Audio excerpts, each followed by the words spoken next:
Good morning. Happy Monday. Seems to come around every week, Monday morning.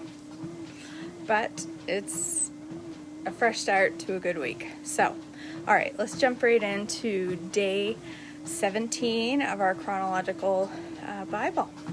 So, Pharaoh invites Jacob to Egypt, Genesis 45:16 through 28. The news soon reached Pharaoh's palace. Joseph's brothers have arrived. Pharaoh and his officials were all delighted to hear this. Pharaoh said to Joseph, "Tell your brothers, this is what you must do. Load your pack animals and hurry back to the land of Canaan. Then get your father and all of your families and return here to me. I will give you the very best land in Egypt, and you will eat from the best that land produces." Then Pharaoh said to Joseph, "Tell your brothers, take the wagons from the land of Egypt to carry your little children and your wives, and bring your father here. Don't worry about your personal belongings, for all the best of the land of Egypt is yours."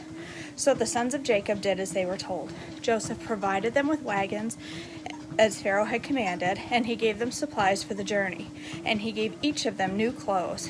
But to Benjamin he gave 5 changes of clothes and 300 pieces of silver. He also sent his father 10 male donkeys loaded with the finest products of Egypt, and 10 female donkeys loaded with grain and bread and other supplies he would need for his journey. So Joseph sent his brothers off, and as they left, he called after them, "Don't quarrel about all this along the way." And after they left Egypt, they returned to their father Jacob in the land of Canaan. "Joseph is still alive," they told him, "and he is governor of all the land of Egypt." Joseph was stunned at the news. He couldn't believe it. But when they repeated to Jacob everything Joseph had told him, and when they saw the wagons Joseph had sent to carry him, their father's spirits revived. Then Jacob exclaimed, "It must be true. My son Joseph is alive. I must go to see him before I die." Okay, Jacob's journey to Egypt, Genesis 46:1 through 27. So Jacob set out for Egypt with all of his possessions, and when he came to Beersheba, he offered sacrifices to the God of his father Isaac. During the night, God spoke to him in a vision. "Jacob, Jacob," he called. "Here I am," Jacob replied. "I am God, the God of your father."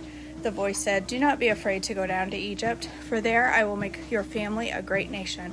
I will go with you down to Egypt, and I will bring you back again. You will die in Egypt, but Joseph will be with you until you close your eyes." So Jacob left Beersheba, and his sons took him to Egypt. They carried him and their little ones and their wives in the wagons Pharaoh had provided for them. They also took all of their livestock and all of their personal belongings they had acquired in the land of Canaan. So Jacob and his entire family went to Egypt, sons, grandsons, daughters, granddaughters, all of his descendants. These are the names of the descendants of Israel, the sons of Jacob, who went to Egypt. These don't look too hard to read. Reuben was Jacob's oldest son. The sons of Reuben were Hanok, Palu, Hezron, and Carmi. The sons of Simeon were Jemuel, Jamin, Ohad, Jachin, Zohar, and Shaul. Shaul's mother was a Canaanite woman. The sons of Levi were Gershon, Kohath, and Merari. The sons of Judah were Onan, Shelah, Perez, and Zerah, though and Onan had died in the land of Canaan. The sons of Perez were Hezron and Hamul.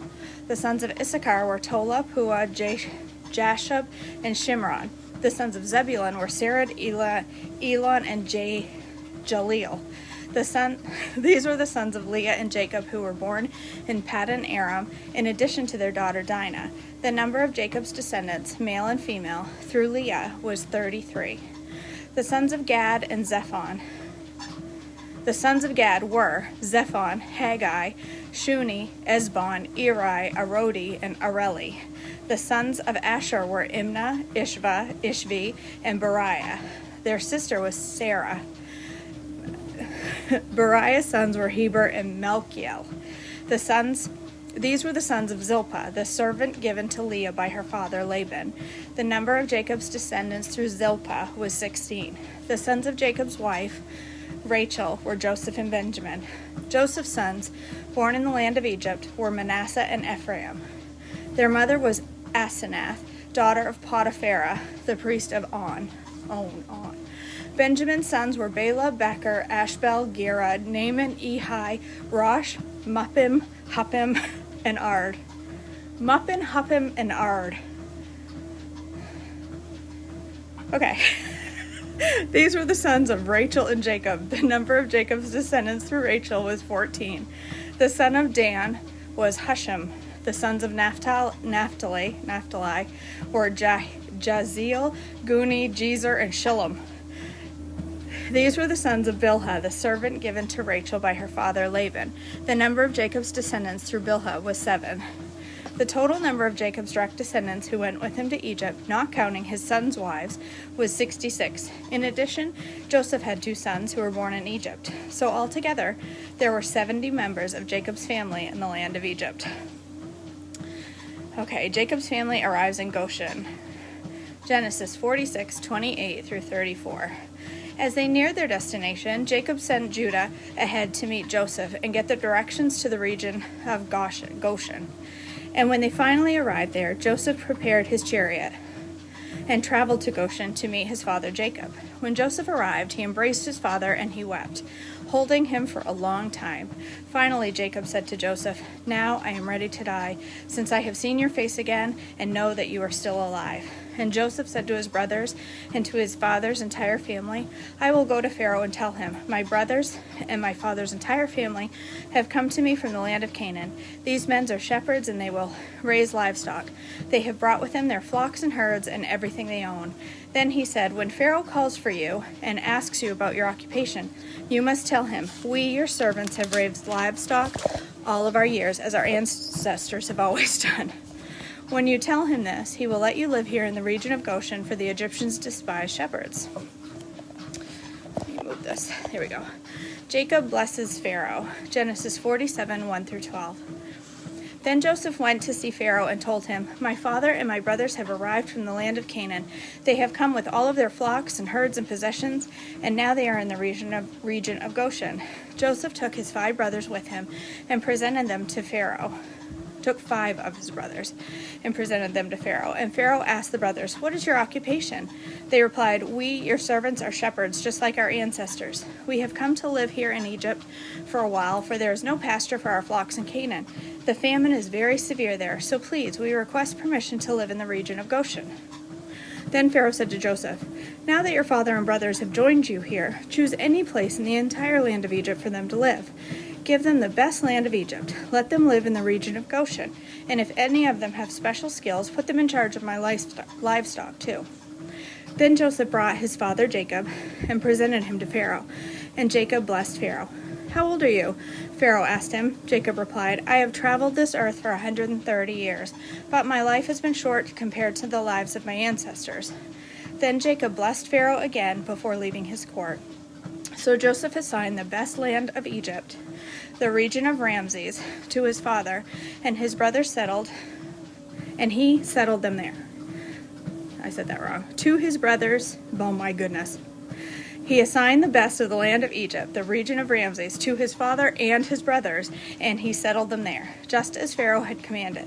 And Joseph provided food for his father and his brothers in amounts appropriate to the number of their dependents, including the smallest children. Joseph's leadership in the famine, Genesis 47:13 through 27. Meanwhile, the famine became so severe that all of the food was used up, and the people were starving throughout the lands of Egypt and Canaan. By selling grain to the people, Joseph eventually collected all the money in Egypt and Canaan, and he put the money in Pharaoh's treasury. When the people of Egypt and Canaan ran out of money, all of the Egyptians came to Joseph. "Our money is gone," they cried, "but please give us food, or we will die before your very eyes." Joseph replied, "Since your money is gone, bring me your livestock. I will give you food in exchange for your livestock." So they brought their livestock to Joseph in exchange for food. In exchange for their horses, flocks of sheep, goats, herds of cattle, and donkeys, Joseph provided them with food for another year. But that year ended, and the next year they came again and said, "We cannot hide the truth from you, my lord. Our money is gone, and all of our livestock and cattle are yours. We have nothing left to give but our bodies and our land. Why should we die before your very eyes? Buy us and our land in exchange for food. We offer our land and ourselves as slaves for Pharaoh. Just give us grain, so we may live and not die, and so the land does not become empty and desolate." So Joseph bought all of the land of Egypt for Pharaoh. All the Egyptians sold him their fields because the famine was so severe, and soon all of the land belonged to Pharaoh. As for the people, he made them all slaves, from one end of Egypt to the other. The only land he did not buy was the land belonging to the priests. They received an allotment of food directly from Pharaoh, so they didn't need to sell their land.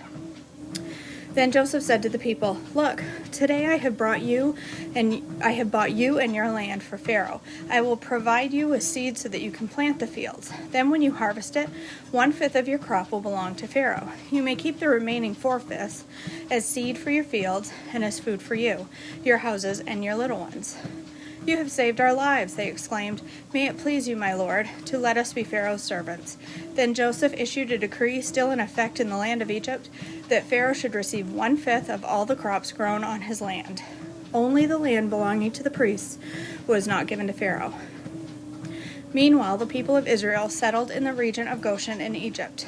There they acquired property, and they were fruitful, and their population grew rapidly. That's it. Day 17. A couple of questions here. Let's see.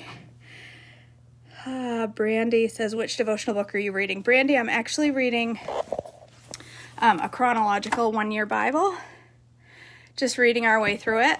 We're on day 17. We just finished day 17. So tomorrow we'll move on to day 18. We've actually done 17 days in a row, which I'm shocked that I've done because I figured I'd quit after a couple of days.